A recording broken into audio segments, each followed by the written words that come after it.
안녕하세요. 여러 사연 들으면서 저도 언젠가는 이야기할 소재가 있을까 싶었는데 얼마 전 돈 욕심에 눈이 먼 형님 덕분에 평범치 않은 사건이 생겨 이렇게 사연을 보내보게 되었어요. 당시에는 심각하기도 하고 걱정도 되었는데 지금에 와서 보니 어처구니 없기도 하고 큰일이 아니구나 하는 생각이 드네요. 저는 30대 후반 전업주부인데요. 결혼 생활을 해보니 남편과의 관계도 중요하지만 시댁과 사이가 틀어지거나 좋지 않은 집안들도 주변에 흔하게 보이더라고요. 그래서 결혼 초반에 걱정을 많이 했는데 걱정할 필요가 없게 만들어준 사람이 지금의 남편이에요. 신랑은 별 볼 일 없는 평범한 회사원이지만 막둥이로 사랑을 많이 받고 자라서인지 애교도 많고 저희 가정뿐 아니라 양가 가족들을 잘 챙기는 덕분에 저도 시댁에 적응을 잘할 수 있었어요. 더군다나 시어머님도 저를 많이 아껴주셔서 저도 시어머님을 친정엄마처럼 사랑하고 존경하게 되었어요. 시댁에 딸이 없어서인지 지금도 친딸과 엄마처럼 집에 자주 찾아뵙고 데이트도 많이 하고 있답니다. 또 대화가 많이 없는 친정도 저와 신랑이 있으면 웃음꽃이 끊이지 않을 정도로 신랑은 집안에 없어서는 안 될 고마운 존재가 되었답니다. 남편과 이런 결혼 생활을 하는 것이 제게는 더욱 꿈만 같은데요. 왜냐하면 제가 어릴 때 저희 집은 사정이 여의치 않아서 부모님은 서울로 돈을 벌러 가시고 저와 언니는 큰엄마 댁에 맡겨져 눈칫밥을 먹고 자랐어야 했기 때문이에요. 저희는 엄마 아빠의 사랑이 가장 필요한 나이에 관심과 사랑을 받지 못하고 바쁜 부모님의 뒷모습만 보며 일찍 철이 들었어야 했어요. 나이에 맞는 모습보다는 늘 어른스러운 척하며 지냈던 날들이 많았던 것 같아요. 큰엄마는 가뜩이나 삶이 힘들고 팍팍한 상황에서 저와 언니까지 맡게 되어 힘에 부치셨던 것 같아요. 그래서 저희 밥상에는 항상 콩자반이나 김 정도만 내어주시고 고기 반찬이나 계란말이 같은 음식은 자기 식구들에게만 몰래 내어주셨어요. 어린 마음에 그게 어찌나 서러웠던지 빨리 어른이 되어서 큰엄마 댁을 벗어나고 싶었어요. 사촌 언니도 저희를 밖에서 만나면 남을 보듯 무시했고 한 번은 거지자매 지나간다 라고 뒤에서 욕하는 것도 들었어요. 어린 마음에 했던 행동이었겠지만 그때를 생각하면 아직도 수치스러운 기분이 들어요. 저희는 화장실을 쓰는 것이나 잠자는 것까지 눈치가 많이 보였는데요. 큰엄마네 식구들이 화장실을 다 쓰고 난 뒤에 저희가 화장실을 쓰거나 등교하는 날은 무조건 새벽에 일어나 가장 먼저 조용히 씻고 나왔어야 했어요.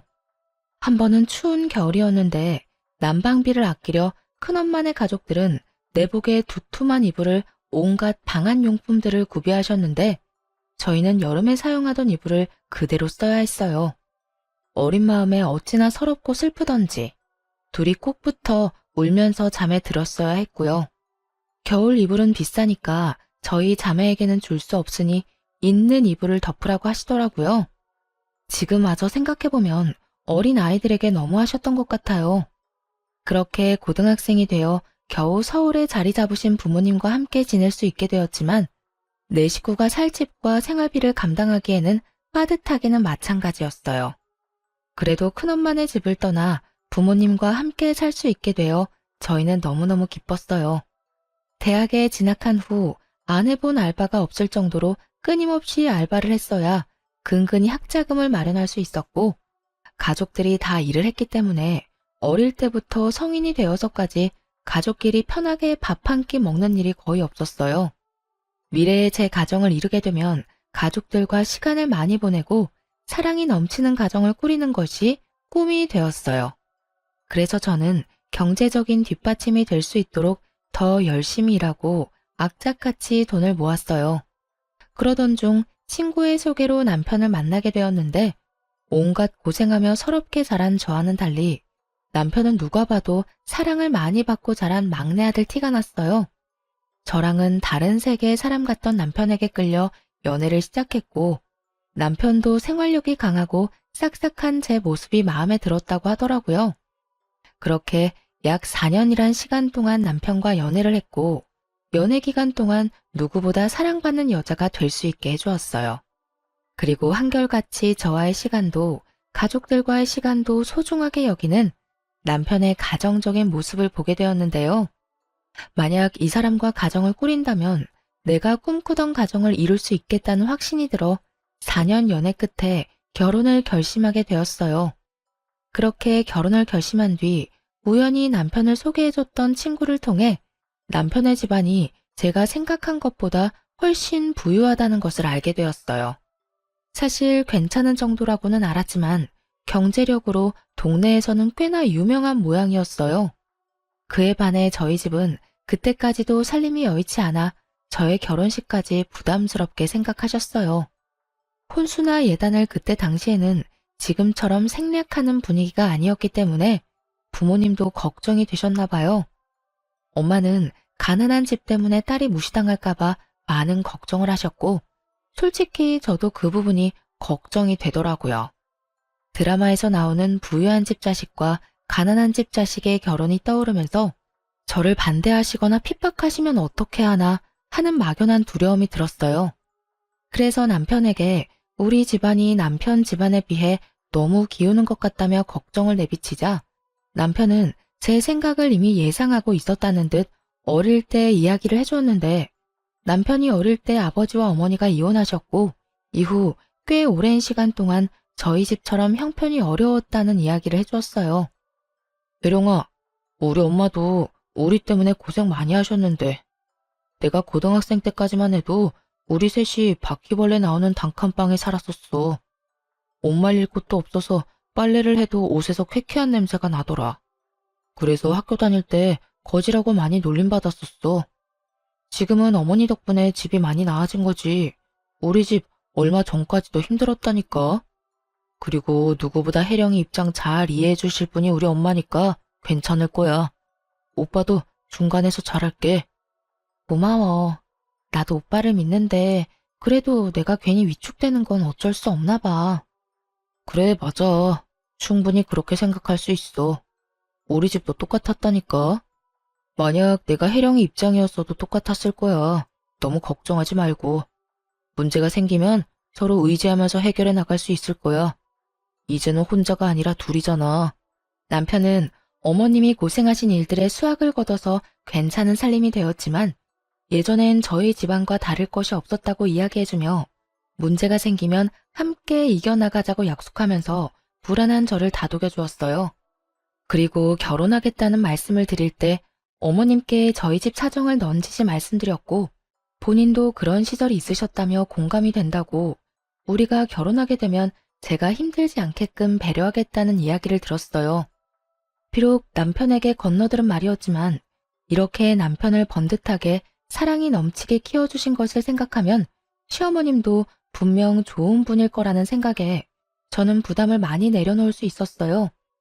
이후 실제로 저희 둘이 재정적으로 힘든 부분은 시댁에서 조용히 도와주셨기 때문에 양가 집안의 분란 없이 무사히 결혼식을 마치게 되었는데요. 결혼식을 준비하는 과정을 통해서도 저는 시댁을 많이 신뢰할 수 있게 되었어요. 그렇게 결혼 후 첫 명절이 찾아왔고 긴장되는 마음으로 저는 시댁으로 향했어요. 남편은 걱정 말고 자기만 믿으라고 해주었지만 시댁 식구들을 정식으로 뵙는 것은 처음이라는 생각에 몸이 굳어 남편의 시덥지 않은 농담에도 웃음이 나질 않았어요. 하지만 걱정했던 것과는 달리 시어머님은 편하게 저를 맞이해 주셨고 갈아입을 옷까지 세심하게 준비해 주실 정도로 저를 신경 써 주셨어요. 애령아, 처음이라 긴장이 많이 되지? 이거 입으렴.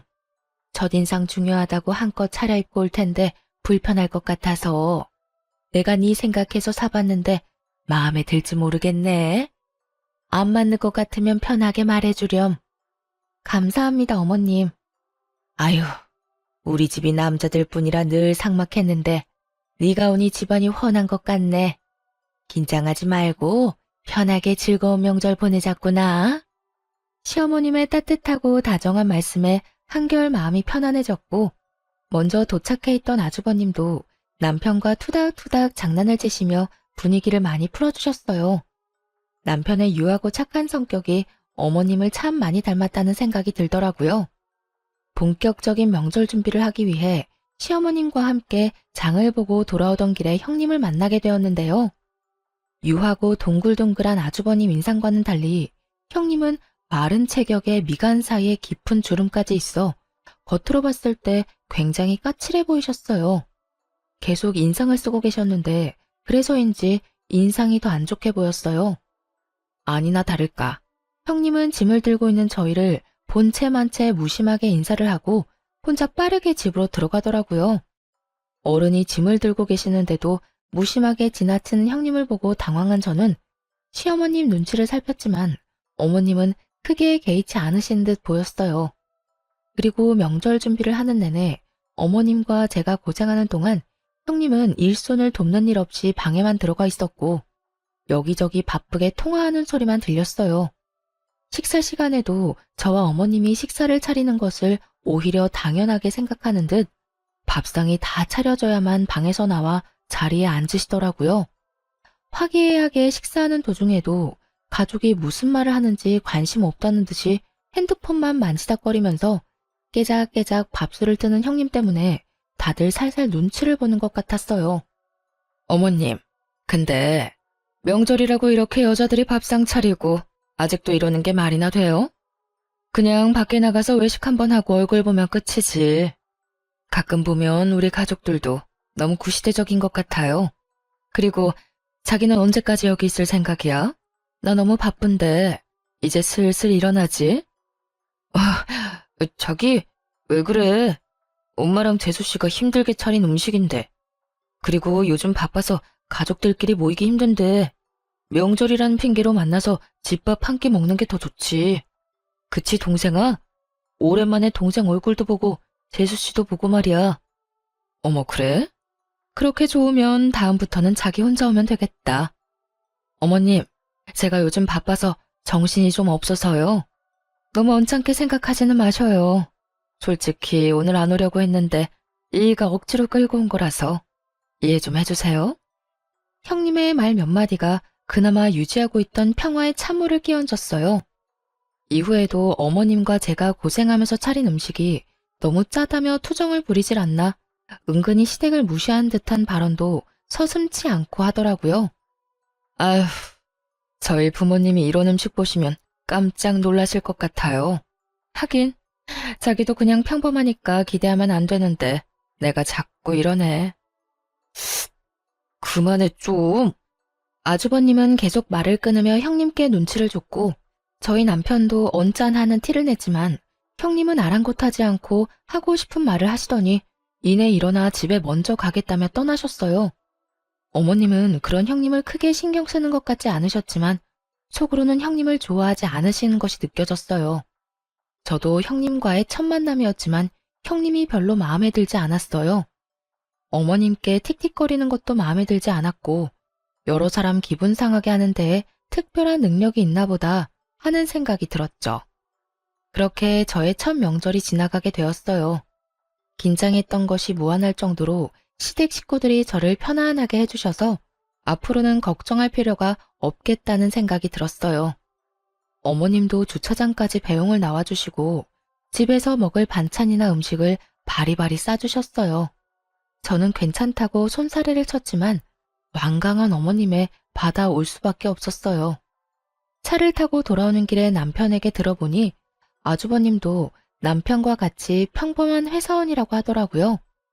반면 형님은 잘 나가는 치과 의사였기 때문에 이전에도 형님이 아주버님을 무시하는 일이 많았대요. 그래서 시댁에 와서도 손에 물 한 방울 묻히지 않으려고 한다는 거예요.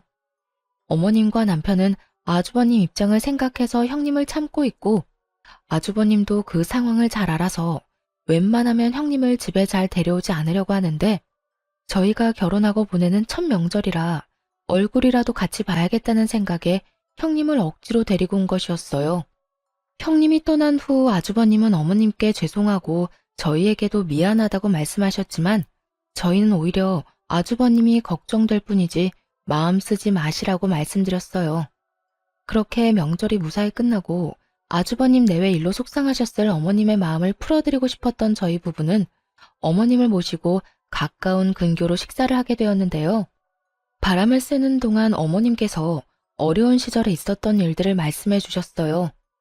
어머님도 홀로 자식 둘을 키우시면서 사기를 당하기도 하고 사업이 망해 모아놓았던 돈도 다 잃어보고 빚더미에도 앉아보는 등 힘든 일들이 정말 많으셨더라고요.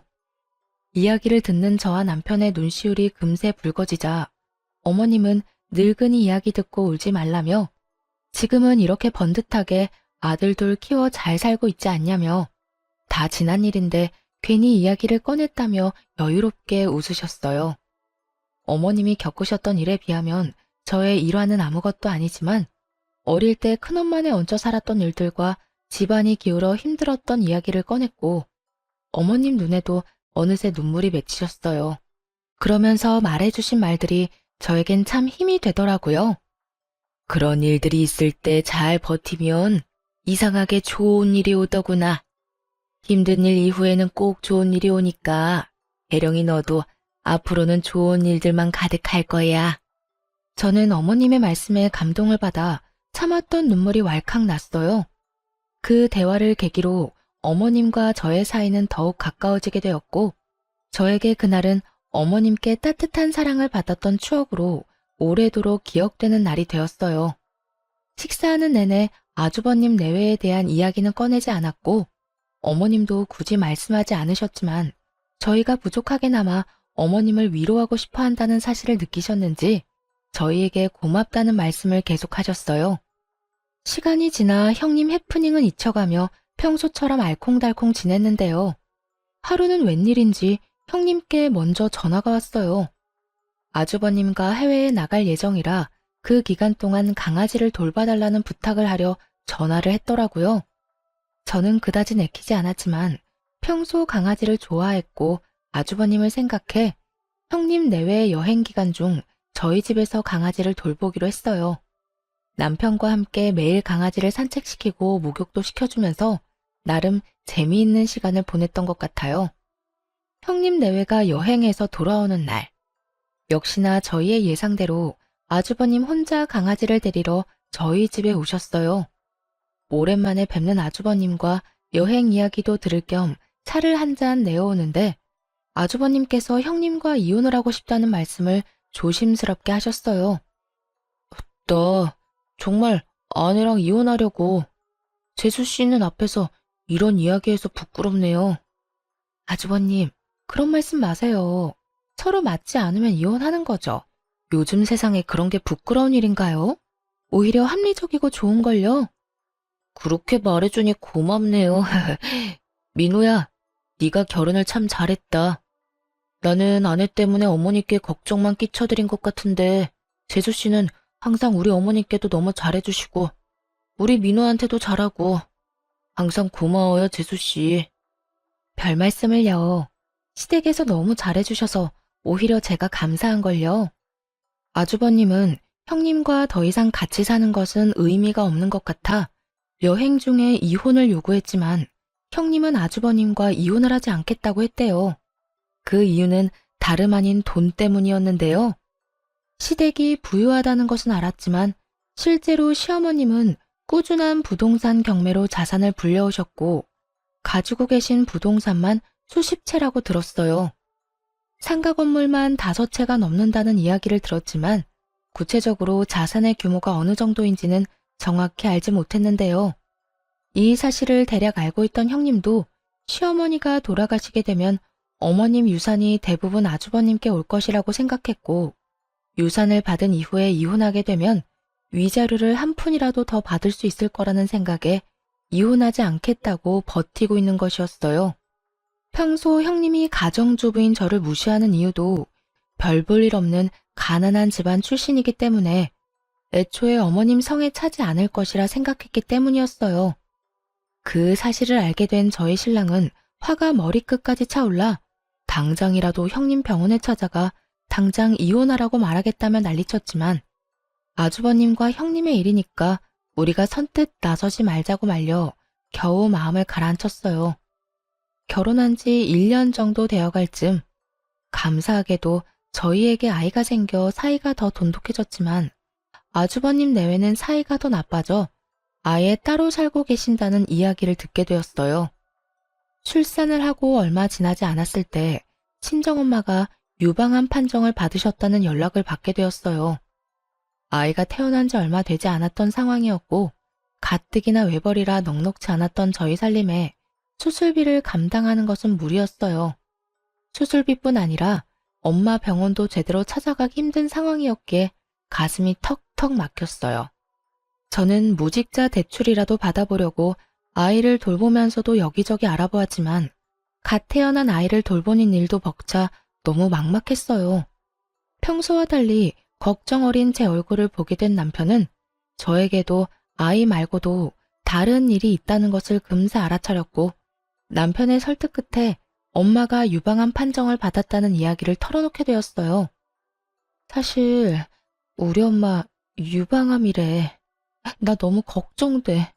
나이도 있으시고 혹시나 수술 잘못되면 어떡하지? 우리 집 수술비랑 치료비 감당할 상황이 안 될 텐데. 우리도 별이 때문에 돈 많이 써서 요즘 많이 빠듯하잖아. 그래서 아기 보면서도 걱정이 돼서 자꾸 눈물이 나. 바로 말 못해서 미안해. 여보한테 짐이 될까봐 말하기 어려웠어. 지금도 혼자 버느라 힘들어하는데 이런 일까지. 네가 뭐가 미안해. 내가 더 많이 못 벌어와서 미안하지. 우리 살림도 혜령이 덕분에 아껴서 잘 살고 있고 너랑 별이가 나한테 와줘서 너무 행복한데 정작 힘들 때 몰라줘서 미안해. 이제 같이 방법을 찾아보자. 우리 결혼할 때 기억나지? 둘이 같이 의지하면서 해결해 나가기로 했던 거.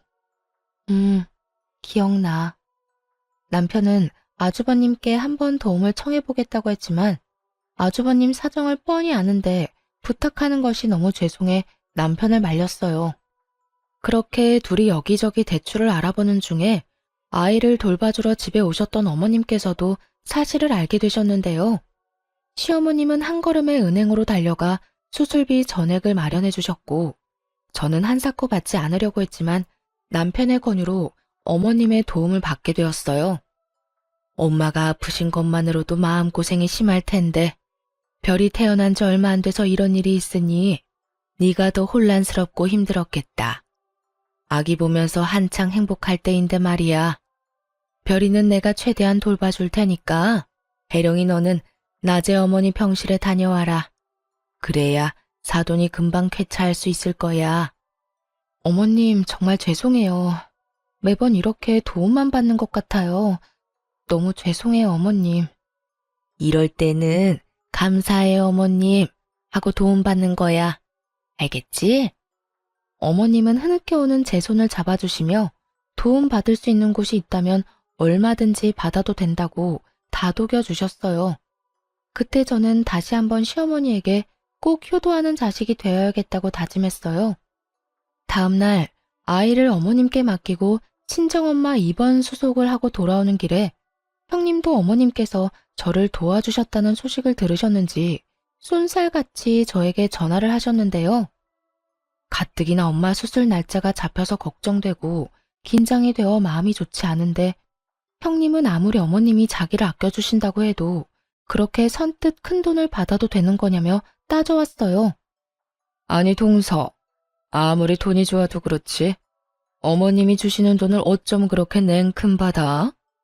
어렵게 자란 애들은 눈치라는 것도 없나 봐. 둘이 그만한 돈도 못 모으고 놀기만 했어? 능력이 없으면 눈치라도 챙겨야지. 네? 형님, 무슨 말씀을 그렇게 하세요? 무슨 말씀이냐니? 잘못 들었어? 동서네가 이번에 받아간 돈 액수 만만치 않을 텐데 나도 의사라서 어느 정도는 대충 감이 오지 않겠어? 그 돈 다 우리 남편한테 올 돈 아니야?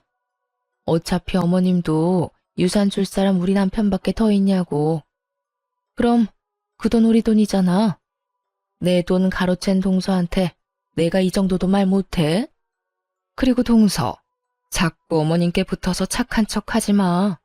아주 그냥 찰싹 붙어서 어머님, 어머님. 아주 여우가 따로 없더라. 어이가 없어서. 그럴 시간에 나가서 정당하게 돈을 벌지 그래. 어머님이 이번엔 불쌍해서 도와주신 거니까 다음에 또 손 벌릴 궁리하지 말라는 말이야. 알았어? 그리고 이번에 돈을 받았다고 해서 어머님 유산이 저희 부부에게 갈 거라고 착각하지 말라고 하더라고요. 형님의 말도 안 되는 억지와 폭언에 저는 너무 어이가 없었어요. 계속 듣다 보니 아무리 손윗 사람이라도 선을 넘었다는 것은 말해줘야겠다는 생각이 들어 한마디 했습니다. 형님은 상도덕도 없어요? 엄마가 암 판정을 받아서 힘든 사람한테 이런 식으로 얘기하는 게 개념 있는 행동인 것 같아요. 그러거나 말거나 형님은 자신의 돈을 뺏겼다는 생각에 분했는지 도리어 윽박을 지르더군요. 뭐? 개념? 동서 말이 심하네. 아니, 따지고 보면 내 말 맞잖아. 어머님이 불쌍해서 준 돈. 그걸 넙죽 받아먹은 동서도 수준 알만한데 뭘. 하긴, 없이 살면 그런 큰 돈에 눈 돌아갈 수도 있지. 그런데 어머님이 동서한테 그런 큰 돈을 내준다고 해서 동서 팔자가 바뀔 거라는 착각은 하지 마. 내가 입 아프게 말 안 해도 어차피 그 유산은 장남이 가져가게 될 거야. 그러니까 허튼데 욕심 부리지 말고 그 시간에 장남인 우리 남편한테 조금이라도 더 잘 보이는 게 낫지. 안 그래?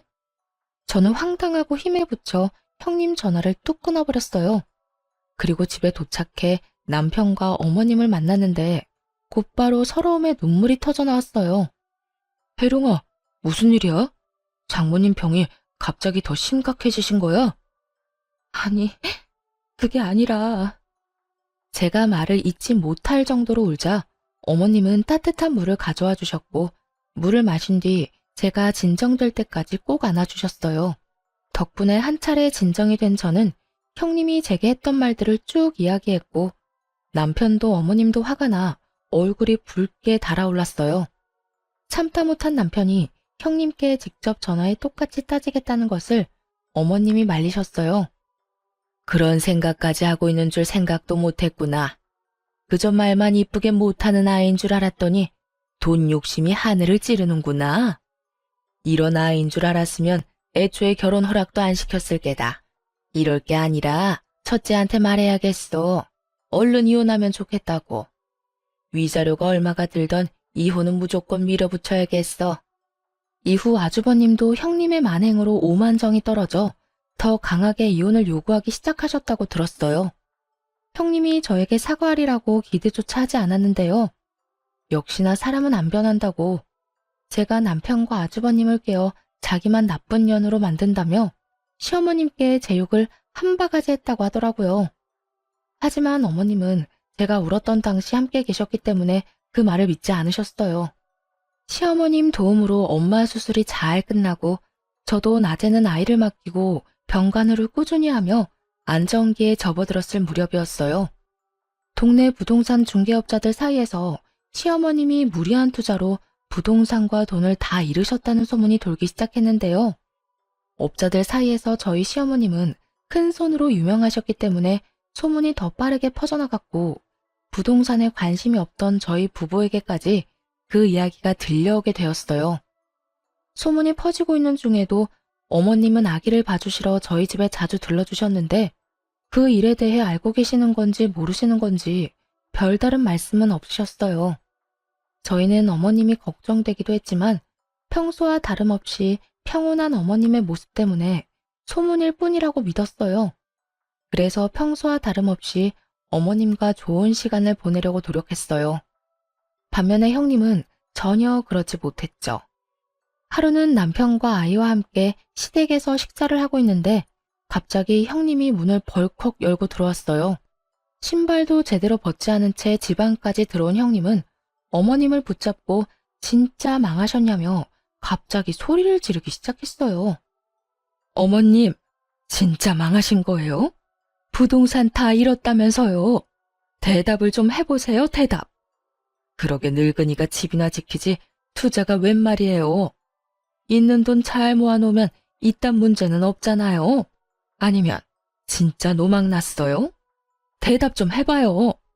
형님이 어머님 코앞으로 다가가 소리를 질렀지만 어머님은 아무 대답도 하지 않으셨어요. 나한테 위자료 준다고 했다면서? 내 돈 어쩔 거예요? 이런 코딱지만한 콩가루 집안에서 내가 얼마나 시간을 허비했는지 몰라요? 위자료 토해내요, 빨리. 형님은 무슨 노망이 나서 그렇게 돈을 다 날리셨냐며 울고 불고 어머님을 잡고 난리를 쳤고 끝까지 어머님은 아무 대답도 하지 않으셨어요. 형님이 얼른 위자료 내놓으라며 소리를 지르면서 어머님을 붙잡고 흔들자 그 꼴을 더는 보지 못하겠어서 저희가 나서서 형님 손을 내쳤어요. 그 힘에 형님은 종이장이 흔들리듯 바닥에 넘어졌는데 바닥에 넘어지자마자 악에 받쳤는지 벌떡 일어나 저희에게 손가락질하며 소리를 지르더군요. 아니 너네는 뭔데 나서? 그래 너는 이 순간만 바래왔지? 어머님이 망하든 말든 상관없이 나한테 복수하고 싶었지. 지금 이 순간에도 그렇게 잘 보이고 싶어? 상황 파악이 안 돼? 어머님 망했다니까. 너네가 그토록 바라던 돈 한 푼도 없으시다고. 그만하세요, 형님. 언제 한번 어머님 모시고 제대로 된 식사라도 한 적 있어요? 형님 배 채울 생각만 하다가 계획대로 안 되니까 어디로 와서 행패해요? 설사 어머님이 망하셨다고 해도 사랑하는 가족이고 집안의 어른이세요. 이런 식으로 와서 울고불고 난리치는 게 맞아요? 의사라면서요. 많이 배웠다면서요.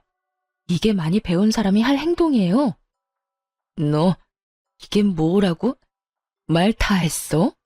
보자 하니까 무식한 게 끝도 없이 기어오르네. 네 위치를 알고 말해. 너도 지금 윗사람한테 대드는 거 아니야? 아, 지금 또 기회다 하고 여우짓 하는 거지? 어머님한테 그렇게 잘 보이고 싶어? 그러려고 여기서 나올 때까지 기다렸니? 겨우는 무슨 그런 식으로 사람 이상하게 만들면 좋아요? 그리고 어머님 돈이 왜 형님 돈이에요? 어머님이 산전수전 다 겪으시면서 힘들게 모아온 돈이에요. 형님이야말로 어머님에 대해 아무것도 모르고 우리 집안에 아무 공헌도 안 해놓고 그 돈이 형님 돈이라고 우기는 게 그게 바로 거짓인 바 아니에요? 도대체 뭘 안다고 소리를 질러요? 어른 앞에서 악지르고 떼쓰고 나이 먹고 부끄러운 줄 아세요? 자꾸 저보고 무식하다고 하시는데 진짜 무식한 건 형님이에요. 뭐라고? 너 지금 나이 먹고 부끄러운 줄 알라고? 무식하다고? 말 다 했어? 말 다 했냐고? 그러든 말든 너가 무슨 상관인데 난리야? 그만하시고 저도 형님처럼 막무가내로 나가기 전에 당장 이 집에서 나가요. 내가 여기서 왜 나가? 씨. 늘 조용하고 소극적이던 제가 강하게 나오자 당황한 형님이 머뭇거렸고 그러던 찰나 남편이 나서서 형님을 집 밖으로 끌어내 쫓아버렸어요. 형님은 끌려가면서도 소리를 버럭버럭 지르고 안간힘을 썼지만 워낙 마른 몸짓이라 남편이 손쉽게 끌고 나가더라고요. 그 모습이 너무 볼품없어 꽤 우스꽝스럽기도 했어요. 이후에도 씩씩대며 흥분하는 저희 부부를 오히려 어머님께서 담담하게 진정시키셨어요. 어머님은 아주버님이 괜히 속만 끓을 테니 형님이 왔었다는 것을 알리지 말라고 하셨지만 저희는 아주버님도 아셔야 문제를 해결하실 수 있다고 어머님을 설득해 아주버님께 있었던 상황을 알려드렸어요. 아주버님은 그 길로 이혼 소송에 들어가셨고 오히려 위자료를 받고 이혼을 하시게 되었는데요. 형님이 시댁 욕을 하고 저와 어머님을 무시하는 통화 내용을 몰래 제가 모두 녹음했을 뿐 아니라 형님이 시댁에 찾아와 난리를 친 내용도 녹음하고 있었기 때문에 손쉽게 증거로 낼 수 있었어요. 그리고 더욱 가관이었던 것은 형님이 아주버님 몰래 바람을 피며 다른 곳에 살림을 차려놓았던 사실인데요. 저희 부부가 초대를 받아 갔던 지인의 아파트 주차장에서 형님이 다른 남자와 팔짱을 끼고 들어가는 것을 보게 된 것이었어요. 저희는 형님이 바람을 핀다는 것을 직감했고 아주버님이 위자료를 주고 헤어질 게 아니라 위자료를 받고 이혼해야 한다고 생각했어요. 그 뒤로 지인에게 자초지종을 설명하고 형님이 보일 때마다 몰래 사진을 찍어달라고 부탁했어요. 아파트에 둘이 같이 거주하고 있는지 동거 여부도 확인하며 증거를 차곡차곡 모았어요. 그래서 어머님을 설득해 아주버님께 말씀드린 거였어요. 이제 이혼할 수 있는 모든 증거를 모았다고 생각했거든요. 덕분에 아주버님은 위자료를 받고 이혼할 수 있게 되었답니다. 결국 위자료 한 푼 받지 못하고 도리어 돈을 주고 이혼하게 된 형님은 이후에도 시댁에 여러 번 찾아와 행패를 부렸는데요. 그때마다 저희 부부와 아주버님이 어머님과 함께 지내며 속 시원하게 형님을 내쫓았어요. 그 당시에는 거의 시댁에 똘똘 뭉쳐 함께 지냈던 것 같아요. 어머님을 지키는 보디가드가 된 것 같아 한편으로는 재미있기도 했어요. 어머님은 그때도 형님을 크게 개의치 않으셨는데 온갖 고생을 다 겪으셨던 어머님께는 형님 사건은 그저 작은 사건 중 하나였던 것 같아요. 하지만 아이도 돌아가며 돌봐주셨기 때문에 저도 조금은 편안했고 이렇게 가족이 한데 모여 지냈던 경험이 거의 없다 보니 새롭고 행복하기도 했어요. 어쩌면 어머님께서 제게 살을 부대끼며 함께 지내는 가족을 경험하게 해주시고 싶어 일부러 형님을 핑계 삼아 저희를 함께 있게 해주셨나 하는 생각도 요즘은 들어요. 물론 어머님께서 저희를 불러 같이 지내자고 하신 게 아니라 저희가 막무가내로 어머님 집에 얹혀 살았던 거였지만요. 누가 누굴 지킨 건지 지금 와서 생각해보면 철없는 자식들을 어머님이 지켜주신 거였네요. 이후 형님이 운영하던 치과에서 형님이 두 집 살림을 했었다는 사실과 이혼 전에 시어머님께 찾아와 했던 폐륜적인 행동에 대해 소문이 퍼지게 되어 더 이상 일하는 게 어려워졌다고 해요. 지역 텃세를 버티지 못한 형님은 결국 다른 곳으로 이사를 가게 되었다는 소식까지 듣게 되었어요. 형님은 이혼도 당하고 일도 제대로 하지 못하는 지경이 되었지만 저희 가족은 형님 사건을 계기로 오히려 하나로 뭉치게 되었답니다. 한참 시간이 지나 평소와 다를 것 없이 저희 집에 아이를 보러 놀러 오셨던 어머님이 거액의 돈이 들어있는 통장과 저희 이름으로 명의가 변경된 부동산 서류를 들고 오셨는데요. 놀랍게도 어머님께서 저희에게 주는 선물이라고 말씀하셨어요. 저희 명의로 된 아파트 이름을 본 저는 너무 놀라서 가슴이 쿵쾅쿵쾅 뛰었어요.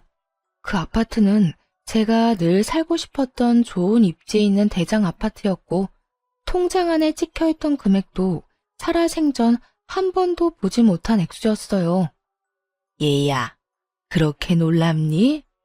아주 눈이 휘둥그레졌구나. 어머님, 어떻게 이렇게 큰 돈과 아파트를, 그것도 저희 명의로요. 사실 내가 한동안 부동산 업자들한테 소문을 좀 냈었다. 내가 망했다는 말은 첫째 며느리 때문에 일부러 낸 소문이었어. 덩달아 너희들까지 속여서 미안하구나. 많이 걱정했지? 그러셨구나. 저희도 조금 걱정이 되긴 했어요, 어머님. 하지만 어머님이 평소와 같으시니까 소문을 믿지 않고 있었어요. 만약 무슨 일이 있으셨으면 저희한테 먼저 이야기해 주셨을 거라 생각했거든요. 그래, 너희 말이 맞아.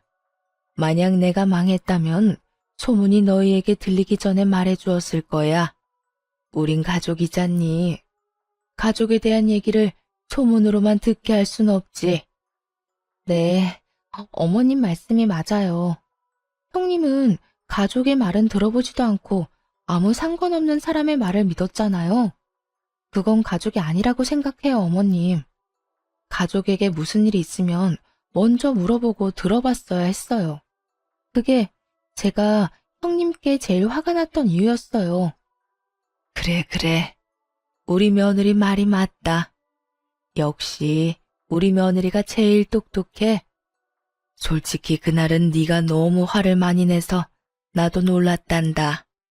우리 며느리한테 이런 면도 있구나 싶고 아주 든든하고 고마웠어. 늘 내 편이 되어주겠구나 하고 감동적이기도 했고 엄마도 큰 며느리가 너를 막대했을 때 너무 화가 났지만 무작정 내가 화를 내면 더 물러서지 않았을 거라 조용히 참고 있는다고 나도 힘들었단다. 그동안 부족한 엄마 옆에 항상 있어주고 믿어주어 고맙구나. 이건 너희에게 주는 내 선물이니까 부담 갖지 말고 받아주렴. 알고 보니 어머님은 형님이 어머님 유산을 노리고 아주버님과 이혼하지 않고 버티고 있다는 것을 알고 계셨어요. 그래서 동네 중개업자들에게 일부러 소문을 내게 하셨던 거였어요. 그동안 투자가 망한 게 아니라 오히려 더 잘 되고 있던 상황이셨대요. 어머님은 저희 부부에게 그동안 사실대로 이야기하지 못해 미안하다고 하시며 아무 말 없이 믿어주고 옆에 있어줘서 고맙다는 말씀을 하셨어요.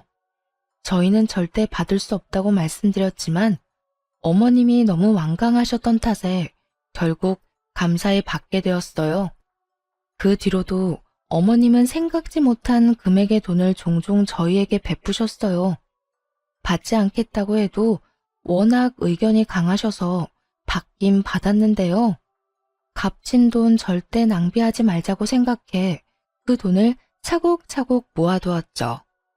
그리고 좋은 기회가 생겨 월세를 받을 수 있는 소형 건물까지 매입하는 데 성공했네요.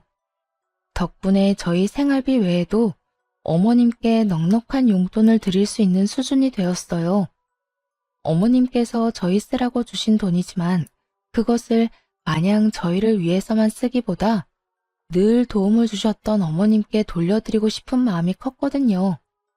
다행히 열심히 투자 공부를 하고 발로 뛴 덕분에 어머님께 효도를 할 수 있게 돼서 요즘 너무 감사하고 행복해요.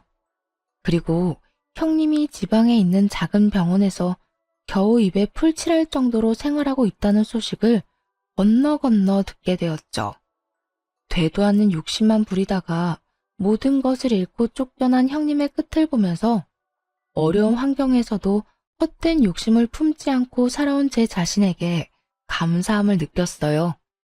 저희 부부는 새로운 마음으로 어머님이 주신 아파트로 이사를 했어요. 저희 집이 생기다니 아직도 믿기지 않지만 이곳에서 우리 세 식구 사랑 넘치게 살아보려 해요. 그리고 여전히 시댁 식구들과는 화목하게 지내며 재미있는 나날을 이어가고 있어요. 얼마 전에도 다 같이 모여 맛있는 음식과 영화를 보며 시간을 보냈는데요.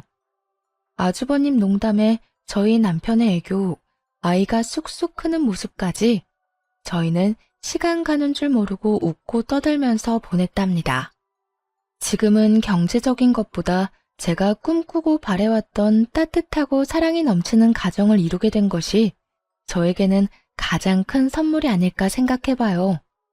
생각해보니 어머님이 저에게 하셨던 말씀처럼 힘든 시기 후에 좋은 일이 찾아왔네요. 여러분도 힘든 시간을 보내고 계신다면 곧 좋은 일이 올 거라고 말씀드리고 싶어요. 긴 사연 들어주셔서 감사합니다. 모두 사랑하는 가족들과 행복한 시간